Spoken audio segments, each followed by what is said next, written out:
Alexandra, can you hear me?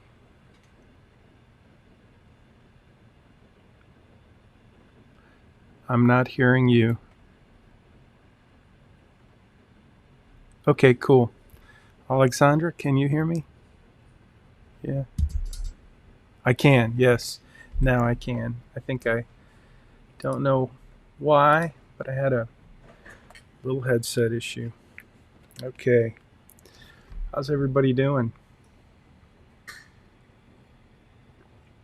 It was very wet outside this morning. What was that, Tanner?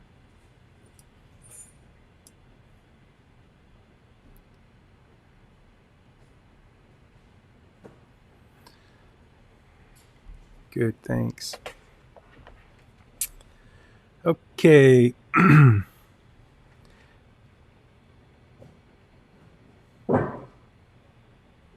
If you guys have any questions, I'm going to check the chat now.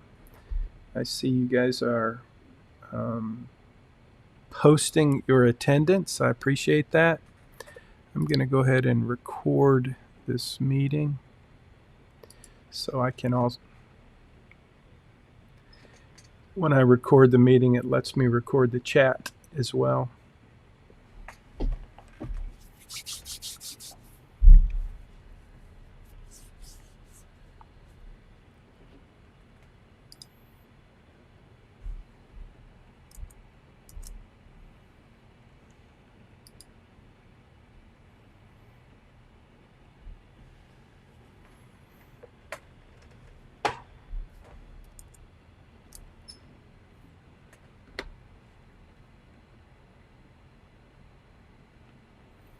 Vanessa, I'll have to check on that. I don't. Did you turn it in late, Vanessa? If you did turn in an assignment late, you get 0 points. The good news is you don't get any deductions for class. Oh, it was on time. Okay. I don't know why you got a 0,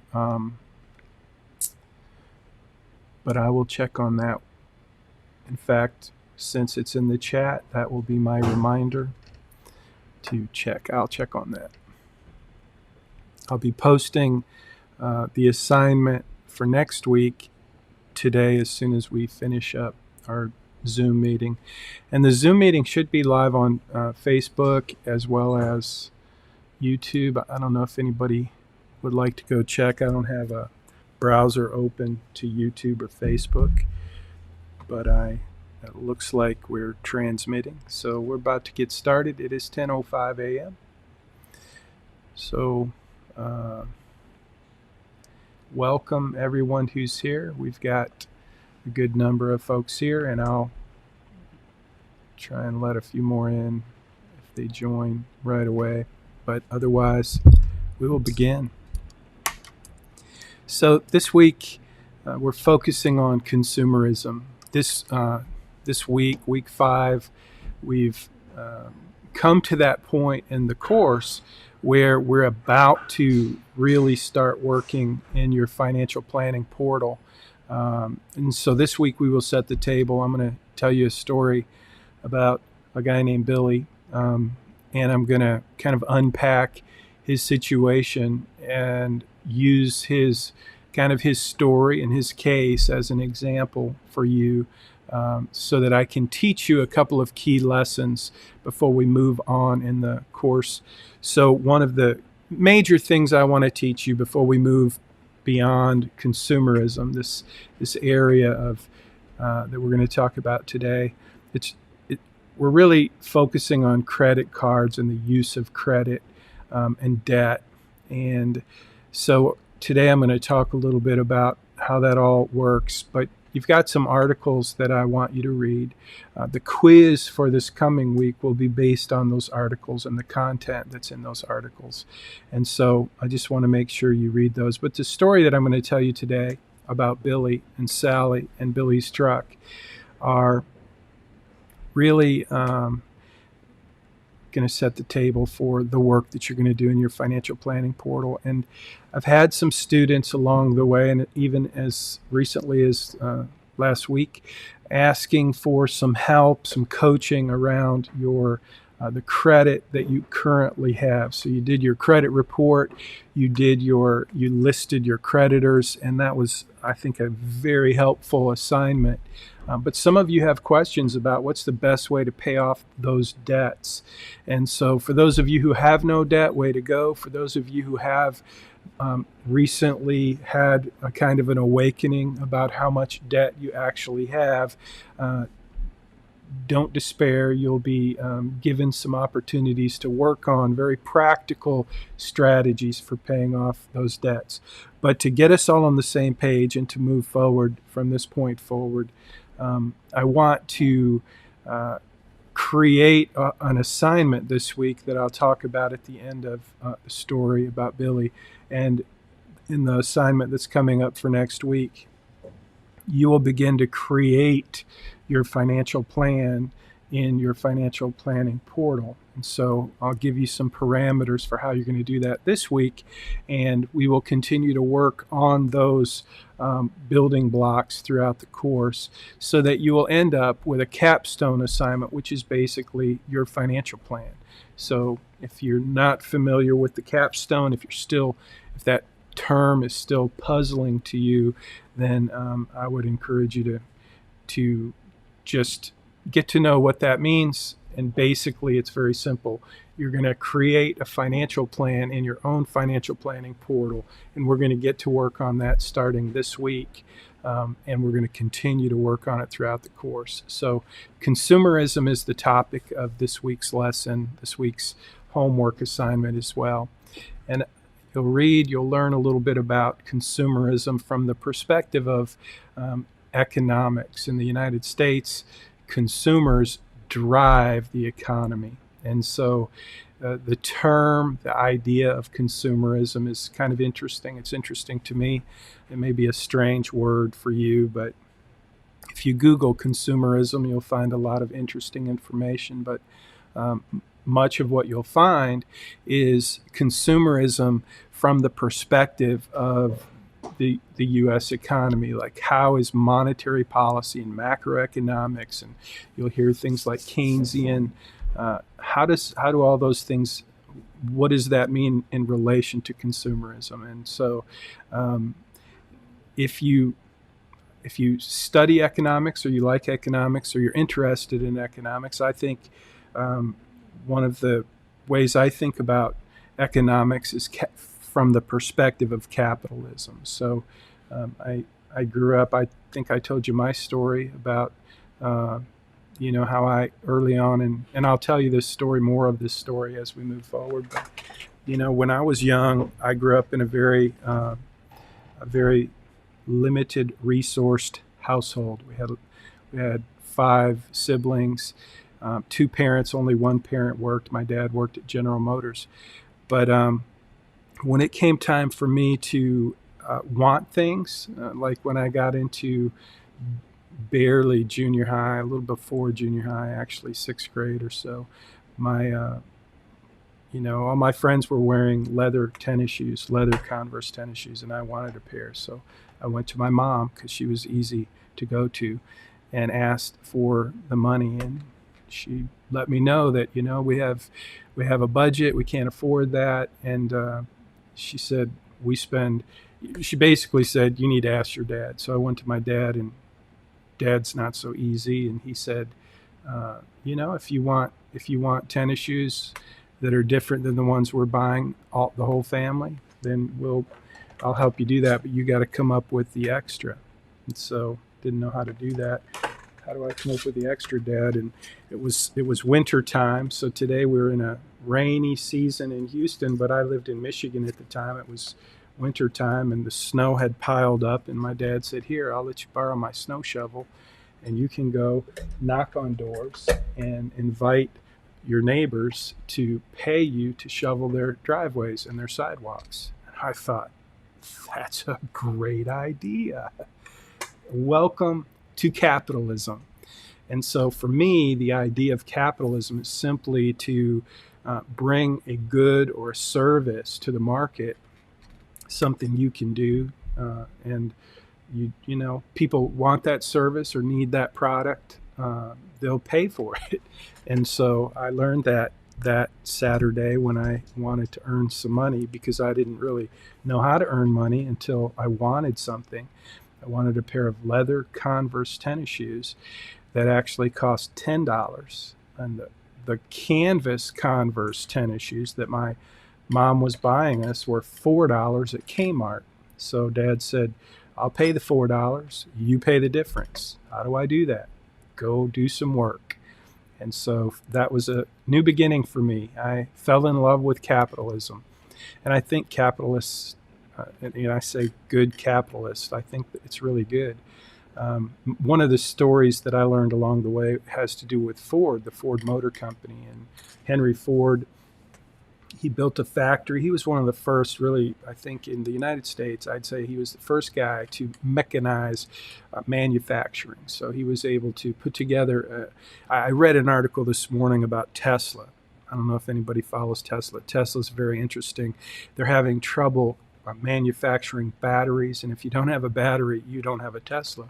And so Elon Musk posted something about how creating the machine that creates the machine, or manufacturing the machine that manufactures the machine, he said was 1,000 to 10,000 times more challenging than designing the machine. And that's true with batteries, especially because of the technology. It's very challenging. But I read that article this morning just as I was kind of having my coffee, and I thought about Henry Ford, and technology was very different back then. But when Henry Ford decided to build vehicles, automobiles on a assembly line, which means he could make a lot of them. But to do that, he needed to hire a lot of people. And so Henry Ford built a factory, and one of the basic premises that was built into their business model was, we will provide good paying jobs so that people will come to work, they'll want to come to work, they'll do a good job, they'll show up every day, and they will make the best product they can possibly make, because labor was so critical. And the main reason, well, I don't know about the main reason, but one of the reasons that this business model worked, one of the reasons that Ford was so smart, is he knew that if those workers could afford to buy the product, they'd be the first customers he would have, which they turned out to be. Think about it. It was like after the Great Depression, people didn't have great jobs. Here comes somebody with a great idea, somebody like Elon Musk with Tesla, except before they had vehicles, they were using horses back then. So Henry Ford says, I'm going to create something affordable, something people can drive, and I'm going to create a lot of them. I'm going to create them quickly, manufacture them. I'm going to put a lot of people to work, and they're going to earn enough money to buy the product. Cool story. To me, that's capitalism at its best.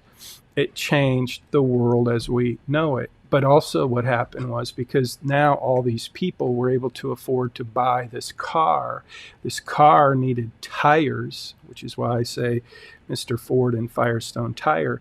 Firestone, maybe Goodyear, I don't remember. So in 1922, I believe it was Firestone, it may have been Goodyear, they were just getting started. State Farm Insurance started then, and the reason State Farm Insurance even started as a mutual insurance company was to provide insurance to farmers who were now able to drive cars off the farm. And so just think about how that one choice, Henry Ford, to build cars and pay people well, turned into something I think fantastic that represents to me capitalism, just like on a personal level, a snow shovel represents capitalism to me. The opportunity to take a product, a service to the market, be paid well for that. And so I wanted to start off with that kind of story because when it comes to consumerism and capitalism, they kind of, in the beginning, started out in a good way. kind of hand in glove. But now, today, what we have is something very different that's evolved and morphed into something that I just think it's interesting. I think it's helpful, and I think it's something you should understand, because as we look at all of the forces that are attempting to attract you as a consumer, if you don't understand those forces, if you're not aware of how it all works from a marketing and a professional selling and advertising perspective, then you just won't understand. You won't be able to see it and recognize it, and if you're not aware of it, you won't be able to think differently about it. So at the end of the day, what I want you to know, or what I believe, what I've come to believe, is that consumerism has evolved into something that's not so healthy, not so good, and it's in fact, dangerous, something you need to be aware of, which is the whole point of this lesson. It's had several titles over the years, but Consumer Beware is one of those titles. As a consumer, as a college student, you need to understand that you are a target. We've talked about that before, how you are targeted by credit card companies and banks. They want you to become a customer for life. So consumerism is a big part of that, because the U.S. economy is driven by people spending. And so everybody is incentivized, from Wall Street to Main Street, every business. Everybody wants people to be in good shape financially so they can spend more money. Not so they can save more money and build wealth and become more financially sound, but so they can spend more money so that the cycle can continue and continue. And that's kind of where it seems that capitalism and consumerism has gotten off track. And you'll see a lot of that in the news. You'll see a lot of that is leading up to the election, about how consumerism, capitalism, how money is used to create inequality. And there's no doubt that's happening. People who own businesses are being compensated in ways that was unthinkable back in the time that Henry Ford started Ford Motor Company. So bottom line is, consumer spending is not only good, but it's required, it's essential, it's critical for the U.S. economy to continue to work. People have to be spending and spending and spending more and more and more. And that is what consumerism is. If you can understand how consumerism works, it can help you see a schematic of the world that you live in and understand how you fit into it and how you can behave in the context of that schema without falling for the traps. And so that's my hope. So businesses obviously need spending. They need consumers buying.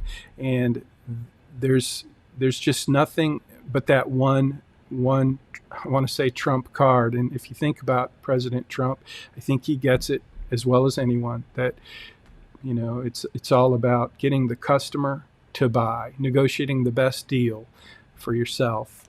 And so we're going to talk about a lot of that stuff throughout the rest of the course, but I just wanted to set the table with this lesson on consumerism, because I think it's one of the best ways for you to start to become aware of what you're up against. And so when we talk about buyer beware, caveat emptor, I don't know if you've heard that before, that term.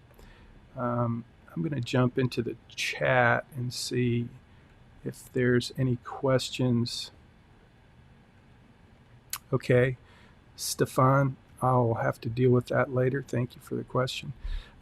So do you guys know have you heard of caveat emptor?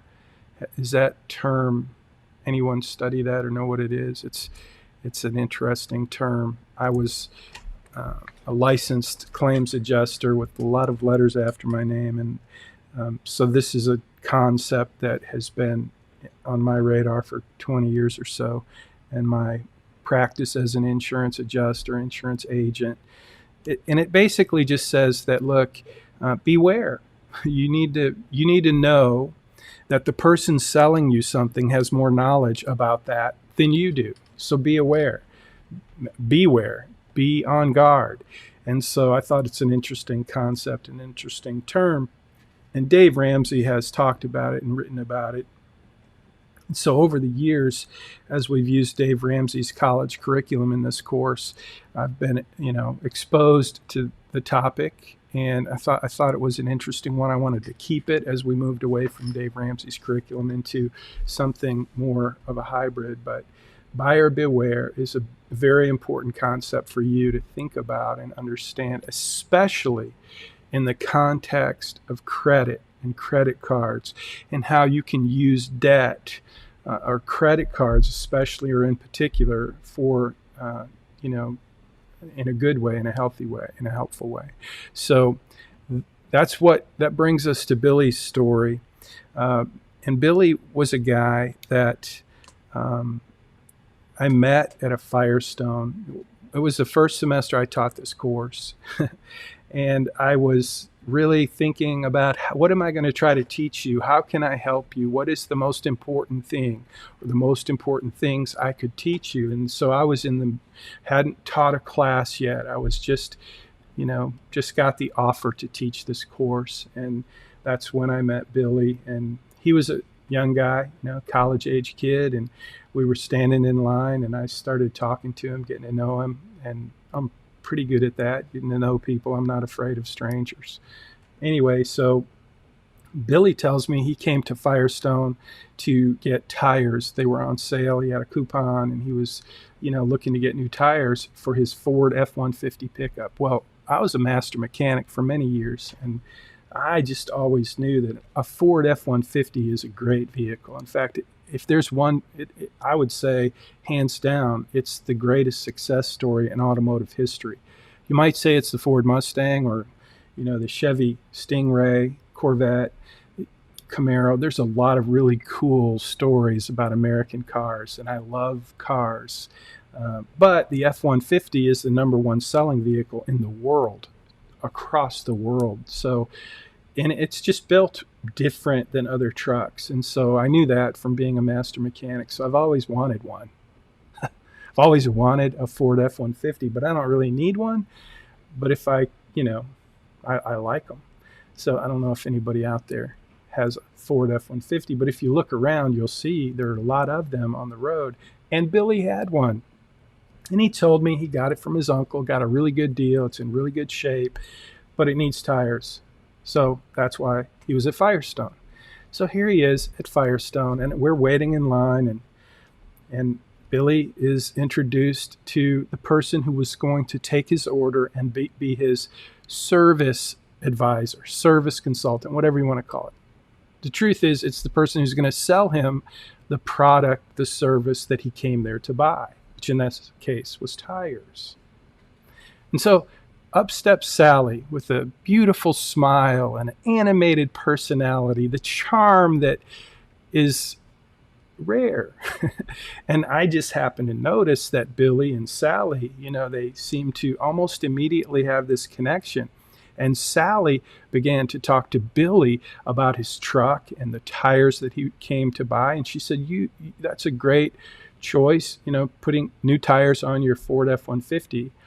But Billy, she said, have you thought about what it would do to the look of your truck if instead of these tires here that are on sale, which are fine tires, they're fine tires, but these tires over here, the ones with the white letter, the different profile, those tires, they're more expensive, but they're going to give you such a different look. And so Billy started to think about that. Like he was hearing Sally say, if I make this choice to get those tires, I'm going to look good. And we all know we all want to look good. Nobody wants to look bad. It's worth a few extra bucks, right?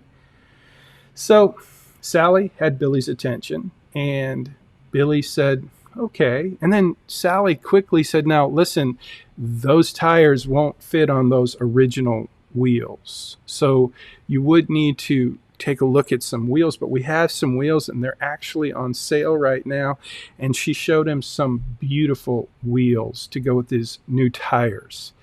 And now Billy's starting to think, well, wow, how much is that going to cost me? But Sally quickly let him know that she promised him that two things. One, this is going to be super easy and affordable. Number two, though, Billy, when you drive out of here in that truck, that Ford F-150, it's going to be a whole new deal.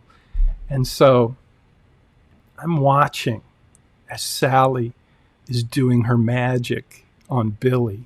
It was pretty cool. I mean, I've been in sales all my life, and I've never even come close to that level of expert professional salesmanship. And I think Sally actually won the Super Sales Lady Award that year. She was just really good at selling. And so I watched like a fisherman fishing with a lure and catching that champion fish. Sally caught her fish. She sold Billy everything. New tires, an upgrade. New wheels. She sold him a lifetime alignment, which is a good idea. I would have said, yeah, for sure. If you're buying tires and you're getting your vehicle, you need to get it aligned. So alignments, I used to be a master mechanic. So think about a wheel. This is the camber when the wheel goes in and out. And if the wheel's not correctly aligned, what's going to happen to the tire? It's going to wear it out. If it's like this, camber, there's 3 angles: camber, caster, and toe. So those are the 3 angles. If you're a mechanic, you know that. And so this tire, they offered a free alignment. And so they even showed him how his tires were wearing and which angles were off. So it's a no-brainer, but it was kind of expensive, a lifetime alignment. And so he bought that. He bought the balance, the new stems. He even bought the warranty on the tires. You know, that extra warranty. If you get a flat tire, they fix it for free. So at the end of the day, Billy had agreed to everything.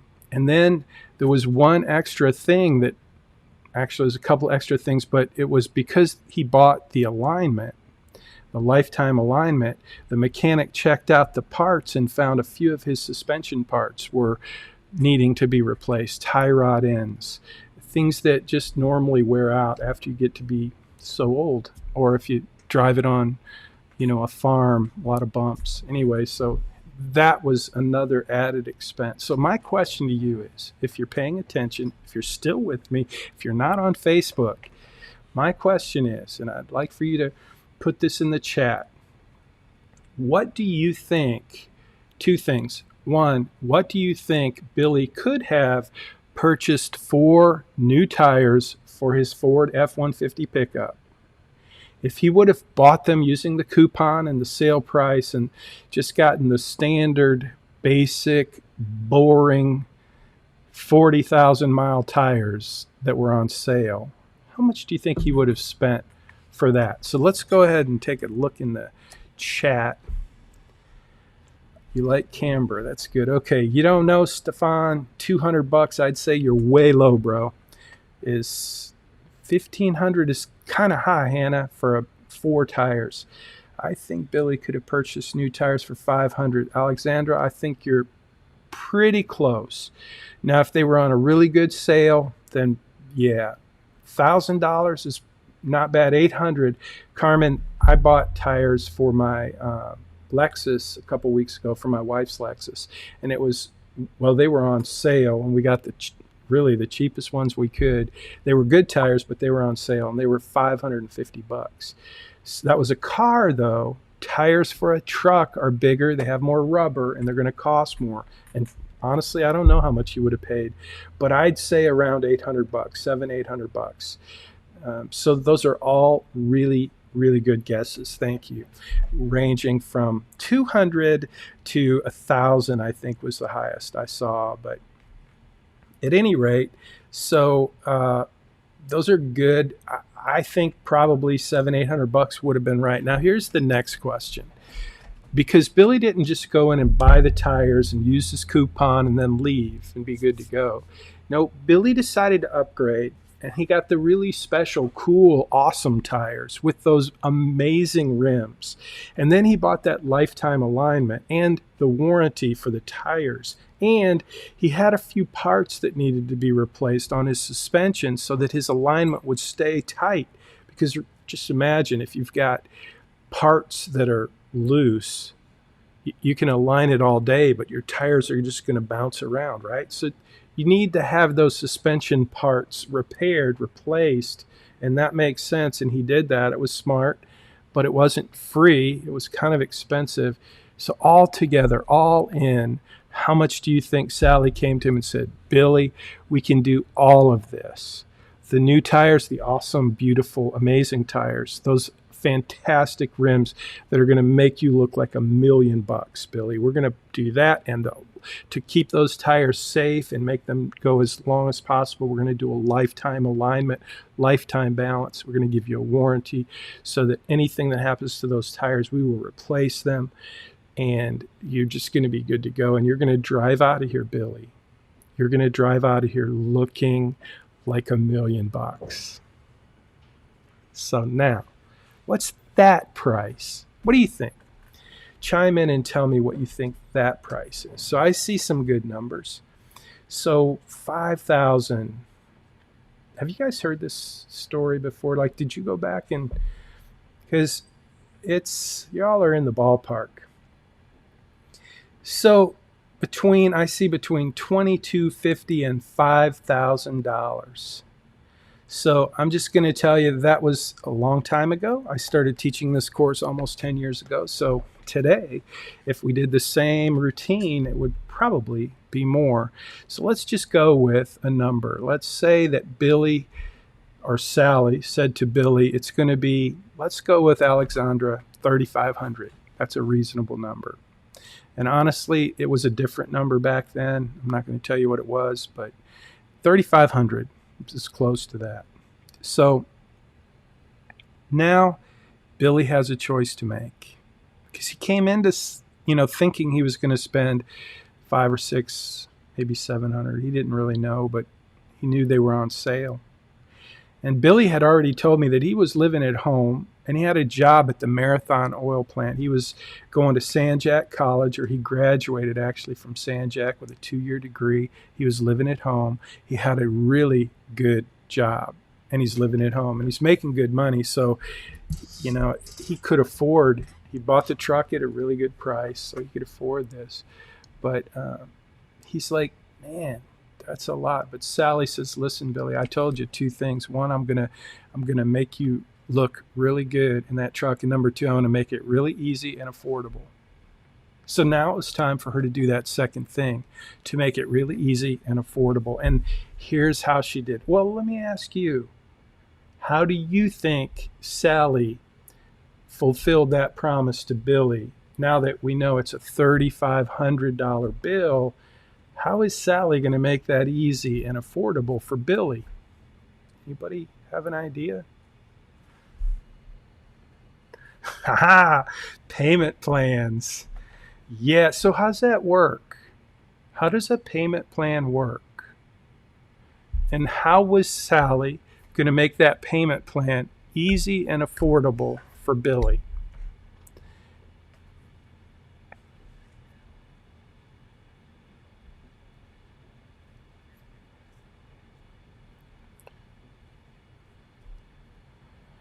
Yeah, exactly. So she's going to give him the lowest possible payment, the lowest interest rate.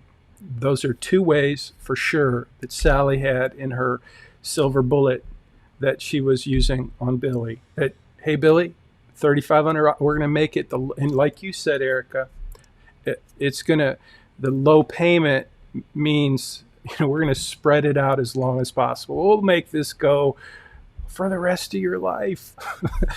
But it'll be a really low payment and a really low interest rate, which was an actual introductory rate, which meant you're going to get this really low rate if you follow all these rules, boundaries, and limitations. And so there's more to the story. So anyone else have any other ideas how Sally committed to this second promise of making it easy and affordable for Billy?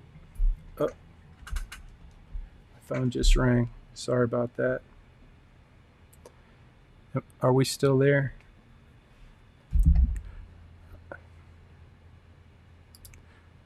Oh, good. It scares me when that happens because I don't know what technology is going to trip out. All right, so hold on, I'm going to get rid of this video thing that's playing. So back to the chat. He got a specific credit card, his interest, anyone else. So we know he got low payments, he got a low interest rate, but there's some other things that credit card companies like to throw into the deal to make it so attractive that you can't possibly walk away from the deal.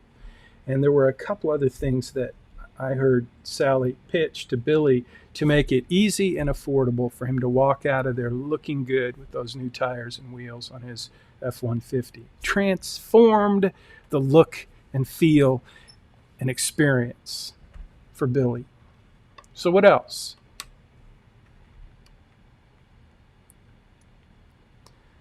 It is there on your screen. Got instant credit, so we're going to get you qualified right away, Billy. Crazy low payments, super low rates, 0 down payment, and 6 months same as cash. So you see that on the screen. Hopefully you can see that. I don't know if it's quite as big as it needs to be, but yeah. So there it is. Those were the things that came in this package at Firestone. They were going to offer him, they were going to get him approved right away, which they did. They were going to have really low minimum payments, which they did. And the rates, there was kind of an introductory deal. It wasn't 0, but it was pretty low to start out. 0 down payment and 6 months same as cash. It was a package deal, though. So here's my question. Do you know what those things mean? Has anybody had any free something? Free something. I don't know if this was part of the credit deal, but he ended up taking Sally out on a date, which there's a lot more to that story. They hit it off, as you might imagine, and it was quite interesting. So it's blurry on your screen. I'm sorry about that. So basically, you'll see this in your homework assignment. These are the things that were part of the package: instant approval, very low monthly payment, an introductory low interest rate, 0. I said 0 down payment, I think, but 6 months same as cash. So that's the one I want to. So remember, we're talking about $3,500. That's how much this new transaction is going to be. Billy is going to apply for a new credit card from Firestone, which is going to be approved. And so Sally helps Billy understand that, hey, Billy, look, you're making good money. You're living at home. You could just basically, take so much money per month and put it in your bank account. And then at the end of the 6 months, you just pay it off and you'll end up paying 0 interest and you'll have no debt. Billy liked that. I like that. Sounded like a really good plan to me. So how much would Billy need to save per month if he was going to pay this off in 6 months? $3,500 over 6 months would require that Billy save how much per month if it doesn't have, it's not Apple stock, didn't double in the 6 months. I guess it didn't. Anyway, that's another story. How much would he have to save per month if he were to save over 6 months the total amount to pay off the $3,500 loan? Yep, that's right. So not even $600 a month. Under $600 a month. Do you think Billy could do that living at home, working a really good job, full time? Yeah, I think he could, and I think that's what he thought. He thought he could, he thought he would, he thought he should. And so he and Sally agreed. Billy signed the paperwork. He drove that truck home, and he was looking good. And then he and Sally started a nice new relationship. And I don't know if you've ever started a nice new relationship, but sometimes things don't go as planned. Billy and Sally ended up really having a good time, spending a lot of time together. So much time, in fact, that at some point they said, you know what we should do? Sally's idea. You know what we should do? What do you think they should do? What do you think Sally thought they should do? At some point they agreed this is what we should do, and they moved in together. And so that was supposed to save them both some money, but for Billy was living at home, which was a little embarrassing because Sally was thinking, it's time for you to man up. And he did, and he got a place with Sally. And then, 3 months into it, well, they'd already bought furniture, and they bought, TV, a big screen, obviously. And, what else do you have to buy when you move into a new place, new apartment? So, yeah, there was all this other stuff, these new accounts, these new, 90 days, same as cash, 6 months, same as cash, low interest, instant approval. And he bought his stuff, she bought her stuff, and they bought their stuff. And over the 6 month period, they accumulated quite a bit of stuff because they were consumers. They were the American consumer. They were spending money, keeping the economy going, making businesses happy, doing all the right things, including, but they weren't paying any interest on their credit cards because they were smart. They were getting these 6 months, same as cash. And so, yeah, they had to buy insurance on all that stuff too and pay taxes on all that stuff too. So the cost of living for Billy and Sally, because they were now fully engaged in consumer spending, fully engaged in living up to the American standard of being a good consumer. And after 6 months, actually before 6 months, something in their relationship just wasn't quite right. And Sally decided it was time to move out and leave Billy back at the apartment. And then when that happened, Billy got a little depressed, got a little distracted, got a little off track, you might say. Now let me ask you this. Do you think Billy ever got around to saving that $600 a month to pay off that original $3,500 loan that he got through Firestone for those awesome tires and wheels with that lifetime alignment and the few repairs and the warranty on the tires? Do you think he got that money put in the bank and ready to pay? No. No. So now, here's what happens, and this is where this lesson comes together. This lesson comes together in the big idea that Billy, he made this deal with Sal with Firestone. And the deal was all premised on him paying it off, same as cash, within 6 months. And he could have done that. That would have been a really good plan. It would have been a good plan. He would have had a really cool truck with really cool tires and some really sweet wheels. And you know what? Hey, it would have increased the value. He would have looked good. It probably wouldn't have got better gas mileage than his other cheaper tires. But that wasn't the point. The point was to look good, because that's one of the main premises of being a good consumer is you spare no price in looking good. And Billy lived up to that. But after 6 months, he didn't save the money. He got some other debt. And he got distracted. He got depressed. Things didn't work out with him and Sally. And now he had all these bills. And so at the end of 6 months, your homework assignment is to figure out how much did Billy have to spend on interest rates for those 6 months. Because now the hidden details that Billy would have known if he was a good buyer beware is he would know that after 6 months, if he didn't pay the full amount of the loan, the full $3,500, now he's got to pay interest on all of those 6 months on that full balance of $3,500.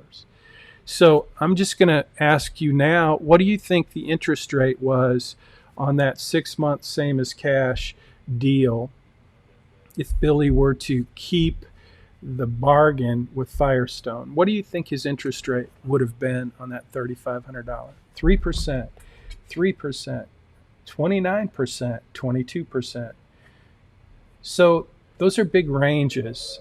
And the reality was on that deal, it was a pretty good interest rate. It was 14%. So 14% on a credit card is pretty good, not terrible.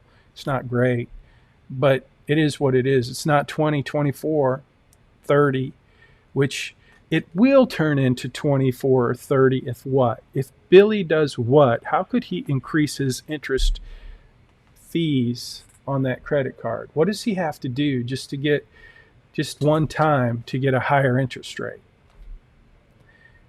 So, yeah, if he misses one payment, if he doesn't pay on time, then the contract that he didn't really read says your interest rate goes up. So now think about it. Normally, when I'm in class, I'm asking you to give me the numbers and I'm writing it on the board, but I'm not doing that today because I'm afraid of the technology. But I want you just to imagine the number. The, the number is $3,500. The interest rate is 14%. How would you calculate that? 14% annual interest rate on $3,500. So what you would do, and someone take out a calculator and do this, you'd say 3,500 times 14%, and you'd come up with a number. And so $490 would be 14% on 3,500. But it's only 6 months. So you would cut that in half, and that would be $245, I think, if my math is right. So you would add that to the balance. So now at the end of 6 months, instead of 3,500, how much would the balance be? 245. So you add that together, 3745. Great. Now you take that 3745. Now you're at the end of 6 months, and you're getting ready to make a payment. Your first payment. Your first payment at the end of 6 months. And so if your interest rate is 14%, how much is your payment going to be on that 3745 balance? You've got a balance of 3745, 14% interest rate. What you're going to do is you're going to multiply that. So I see 524.30. That's the interest rate. That's the interest for an entire year.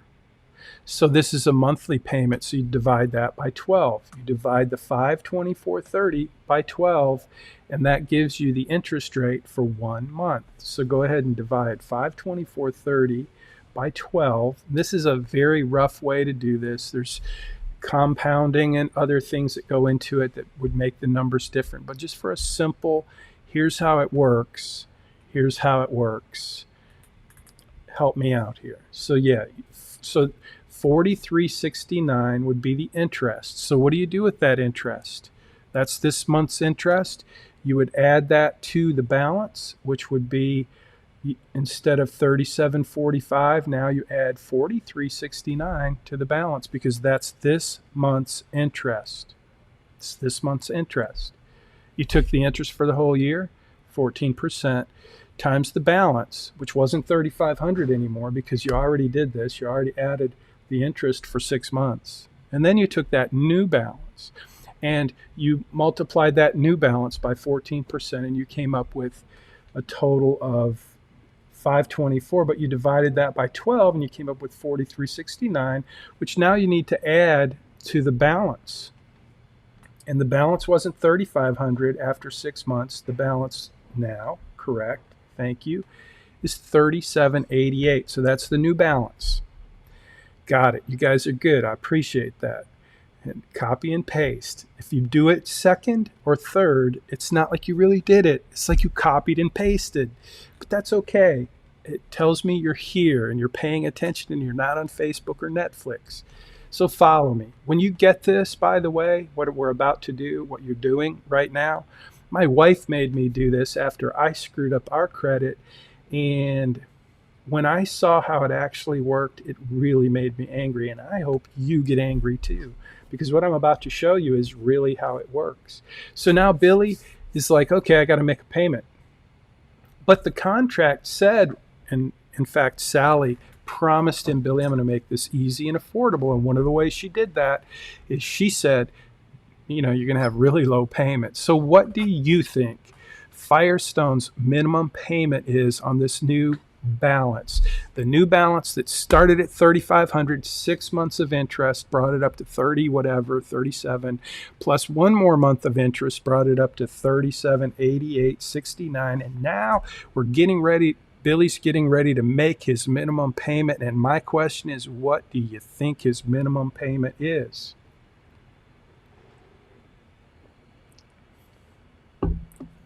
$35, $20, $50. Let's go with 25. So let's say 25, Tiffany, I like that. Let's say he makes the payment of 25. What happens to his balance after he pays 25 bucks? The balance was 37.88.20 or 37.88.69 cents. He makes a payment of 25 bucks. How much is his balance now? 37.63.69. 37.63.69. Okay, he makes his $25 payment. His new balance, this is how it works. And you could do this in a spreadsheet. We're doing it the hard way. I'm doing it the easy way. His new balance is 37.63.69. Let's just fast forward the clock. It's time to make a new payment. But before we make a payment, what do we have to do? Before we make a payment on that balance of 37.69.60, thank you, Erica. Add the interest. So what is the interest on 37.63.69 at 14%? What's the interest on 37.63.69 if we do 14%? 14% of interest on a balance of 37.63.69 is 526.29 divided by what? Because we're just doing 1 month, not the whole year. So what do we got to do to the 526.19? 43.91. Now just think about that number. I'm scrolling down, and that number, the interest is from 1243. Eric, I'm not sure what that number is, but 43.91. Is that the interest? Thank you, Erica. 43. So 43.90, 43.91. Now I'm scrolling down because I'm curious, what was the interest when we did it last time? 43.69 was the interest. Okay. When we did this last month for Billy, the interest for 1 month was 43.69. This month, the new interest on the new balance is 43.90, a little bit more. So again, we add that to the balance. We add the 43.90 to the balance of 37.63 and 69 cents. Somebody do that. If we add the interest, now we have 38.07. What just happened to the balance? We started at 3,500. And I wish I had next time I do this, I'm going to have a spreadsheet, or I'm going to ask a student to just build a spreadsheet so we have each month and you could see it. But if you could see it, imagine with me that you can see it. We started out with 3,500 bucks. That's how much Billy owed. 6 months later, he didn't pay any interest. We had to pay all 6 months. It brought it up to 37 whatever. And then he had to pay interest for that month, which brought it up to 37 whatever. But now it's going up. He's making the minimum payment and the balance is going up. The interest charge is going up. And we've only done 2 months. Now, what do you think happens at month 3? Do you think he and Sally got back together and everything's good? The depression's gone, the anxiety, the distraction, the other bills, and the principal? No, the principal, the principal was the principal, but the new principal, that's the balance. That's going up, and it will keep going up. How much Billy owes keeps going up. And they keep putting interest on top of the new balance, which keeps going up. And the interest is going up because interest on a bigger number is a bigger number, and that makes that number bigger, and it's just an exponential. And that minimum payment ain't doing it. It's just not cutting it. So, and the principal doesn't really stay the same. I mean, the original principal does, but the new balance is what we're looking at. So what happens 3 months into this deal with Billy after Sally leaves him brokenhearted with all these extra bills? He starts to consume a little more adult beverages than normal for Billy. And Billy basically misses a payment. Can you imagine? Now, what do you think happens when you miss a payment and you've got a great interest rate like 14% on a $3,800 balance. Does he default? Well, maybe. Yeah, he doesn't pay it. But my question is, let's say he keeps on trying. What's the credit card company going to do for Billy to help him out here? They're going to raise his interest rate. Remember that 14%? That was pretty good, right? What do you think it's going to go to after he misses a payment? Yeah, it's going to go up 28, 20. It actually went to 24%. So now it's month 4.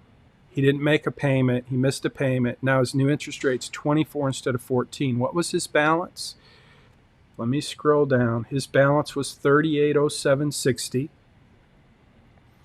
He didn't make a payment for 1 month. Now it's the next month. How much is 24% of $3807.60? $3807.60 times 24% is $913.82. Thank you. And if you divide that, because how many months do we need? 1 month? No, 2 months. So still, we divide it by 12, multiply it by 2, right? Because he missed a month. So he's got to pay interest, the new interest, on the month he missed and this month. So if we just take that $913.82, which is the new interest, we come up with how much per month? What's 1 month? So if we cut it in half, so what is, let's divide it by 12. $913.82 is the full year of his interest on his new balance at 24%. And so 1 month would be $76.15. And the $152.30, Hannah, that's 2 months worth of interest. So what do we do with that interest now? You guys following? We got the new interest, the month that he missed, the new month. We have to take that interest and do what to it? Somebody tell me, what do we do with those 2 months of interest payments? Add it to the balance. Add it to the balance. So if we take $152.30 and we add it to the balance of $3807.60, what happens to that number? We take $152.30 and we add it to the new balance of $3807.60, and we come up with a number of, total amount is, the new balance is, I'm waiting, I'm looking, I don't see anybody. Okay, here we go. Somebody chimed in. $39.59. I think I'm just going to end here and tell you a little bit about your assignment. So your assignment this week is to take the debt that you've accumulated in your financial plan. And by the way, you're going to have to accumulate some debt. Even if you don't have any debt right now, for this week's assignment, you're going to buy a house. You're going to add a credit card purchase because you're going to buy a toy, and you're going to buy a car, a really nice car. And you can delete these, after this week, but you're going to need a vehicle when you're living on your own. Okay, so either somebody's going to give it to you, you're going to buy it from your uncle like Billy did, or you're going to go out and, I don't care how you get a car, but you're going to have a car loan, a credit card bill, and a mortgage. Those 3 things are part of this week's assignment, and you're going to have to do a little research to figure out how much money are you making. This week I'm going to be looking at your current income. I mean, the income, not current. The income you're going to have after you graduate based on your major. So if your major is accounting and finance, what does a CPA or an accountant get paid? And you're going to have to do a little research and come up with a number that makes sense. And then you're going to have to come up with, okay, if I'm making that amount of money, what's a reasonable percentage that I'm going to have to spend on housing, on a mortgage, not just rent, but a mortgage, because you're going to buy a house. And you're going to figure out how much do you have to spend on a house? What is the interest rate? How many years are you going to take to pay it off? You're going to put all that in your financial plan. And I'll show you, I'll do a little illustration to show you how we did that with Billy so you can do it for yourself. But that's going to be this week's assignment. You're just going to put those things in your plan. Next week, the assignment will be credit crush. And that's where I'm going to teach you how to decide which strategies are the best for paying off debt. So even if you don't have debt right now, I'm going to ask you to create some debt in your plan so that you can see how this works, so that you can understand. So what we've done with Billy, we've created this scenario, and now we're going to go in and say, okay, let's take your financial plan and let's construct the best possible debt payment strategies for your plan. And again, we're building on the capstone so that at the end of the semester, you're going to have a financial plan. The stuff that I make you put in that's maybe not for real, you can delete it, but you can't delete it this week. This week, everybody's going to own a house, have a car payment, and have a credit card. Those three things, so that I can then show you how to design the best debt payment strategies next week in the Credit Crush assignment. So this week it's accumulate the debt. Next week it's pay off the debt. How will you pay off the debt? So I know there'll be lots of questions, and I'll be here to answer those questions. Does mortgage also rent, or are we jumping? You're going to jump into home ownership. Yep, you're going to do a little research, find out what it costs to buy a house. And you're going to buy a house in the neighborhood that you want to live in based on the job that you have after you graduate. So you're not just shopping for the cheapest house, you're shopping for the house that fits into your salary. And I'll be posting the instructions to that assignment today so that you can get started. And once again, if you turn it in by Friday, you get extra points, and you do us all a huge favor by giving me permission to take your assignment and unpack it so that other students can see the mistakes and what was done right so they can do it right. And you get the opportunity to fix those mistakes and still get the extra points. But you have to turn it in by Friday at noon for me to be able to have time to do all that. So thank you guys very much. It's been fun. I hope that you enjoyed the story about Billy and Sally and Billy's truck and how credit cards work and consumers and consumer beware, buyer beware. So that's about it for now. Let me jump over here and just look. And I will be posting. Yes.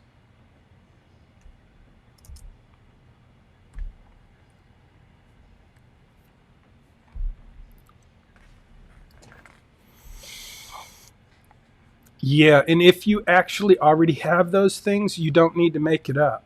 Like, you can just say, yeah, this is my actual credit card, which if you linked it, that's even better in your portal.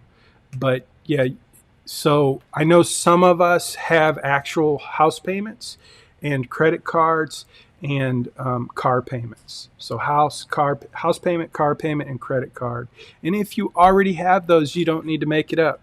But a lot of students tell me, oh, I have no debt, I have no credit card. In this assignment, everybody has to have a house payment, a car payment, and a credit card payment.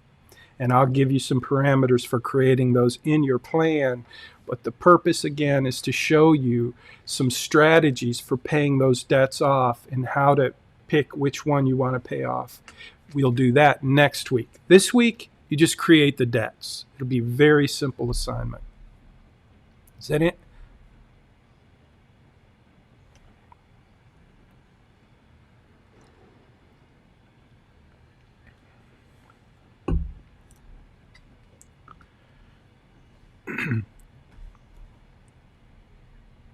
Yeah, it has to be the mortgage in this assignment. So if you rent, that's fine. That will be your plan. After this week, you can go back to renting. But this week, you're going to go buy a house. And, you'll just find a house that fits in the price bracket for the income that you have after you graduate, because that's what we're building. Your plan is based on you are now earning the amount of money that you will earn after you graduate and you get your dream job. That's how we're building your capstone assignment, is based on your income after you graduate. So not only your income, but your expenses. And that's what we're going to unpack throughout the semester. I'm going to teach you how to build a financial plan using the metrics, the inputs that will be the reality for you, hopefully, after you graduate. But in the meantime, I'm going to have to ask you to make some stuff up like we're going to do this week so that you get to understand the strategies that we use, the very easy strategies to pay off debt. Which one do we pay off first? And I'll just give you a quick little insight. If you're Billy and you have a 24% loan on a $3,900 balance versus a mortgage, say you have a $300,000 mortgage with a 3% interest rate. I mean, you don't have to be a rocket scientist to be going, wait a minute, I should pay that one off first. And that's all we're going to do is I'm going to show you in your own financial plan how you can choose this, that, or the other and just see how that affects your outcomes when you get ready to retire. So trust me, it may sound complicated, but I'm going to make it super simple for you to be able to design the best strategies to pay off the debt that you accumulate in this week's assignment. But all that will happen next week. This week, it's just go out there and buy a house, buy a car, and spend some money on a credit card. And I'll be showing you how that looks in Friday's example. And you'll see it in the assignment instructions as well. So trust me, it won't be as challenging as it might sound at the moment, but it'll be fun and helpful.